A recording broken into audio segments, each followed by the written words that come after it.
நீ எங்க ஓடணும்னா அல்லாஹ்வை நோக்கி ஓடிவா, படைத்தவனின் சட்டத்தின் பக்கம் ஓடிவா, இறைவன் காட்டிய அந்த வாழ்க்கையின் பக்கம் ஓடிவா, இறைவனுடைய அறிவுரையின் பக்கம் ஓடிவா, இறைவனுடைய அருளின் பக்கம் ஓடிவா. ஓட வேண்டிய இடம் அல்லாஹ்வின் பக்கம். அங்க இருப்பதுதான் நிரந்தரமானது.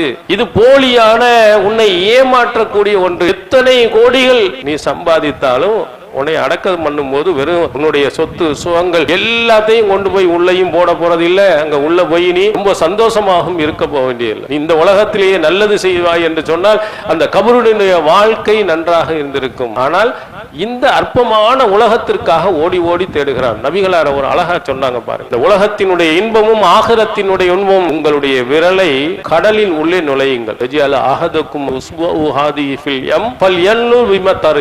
அந்த தண்ணீர்ல இருந்து கையில எவ்வளவு ஒட்டி இருக்குன்னு பாருங்க. இதான் உலகத்தின் முழு இன்பம்னு சொன்னாங்க. கடல் எவ்வளவு நீர் நிறைந்திருக்கு, இவை அனைத்தும் மறுமையினுடைய மொத்த இன்பங்கள். ஆனா நீ உலகத்திலே எல்லாத்தையும் நீ எடுத்துக்கொண்டாலும் உன்னுடைய விரலில் ஒட்டி கொண்டு இருக்கக்கூடிய இந்த தண்ணி இருக்கு. அதுக்கு தான் ஓடுறான். எதுக்கு ஓடி இருக்கணும்? உண்மையிலேயே இந்த கடல் அளவு இன்பம் இருக்குதே, அந்த சொர்க்கத்தின் பக்கம் ஓடி இருக்கணும். ஆனா ஓடல. அல்லாஹ் ஓட சொல்லுகிறான், சாரிவு இலா மக்ஃபிரத்தின் வ ஜன்னah, அவனுடைய மன்னிப்பின் பக்கமும் அந்த சொர்க்கத்தின் பக்கம் விரைந்து செல்லுங்கள். சொர்க்கத்தை அடைவதற்கு உனக்கு என்னென்ன வழிகாட்டுதல் எல்லாம் இருக்குதோ அந்த வழிகாட்டுதலின் பக்கம் போ.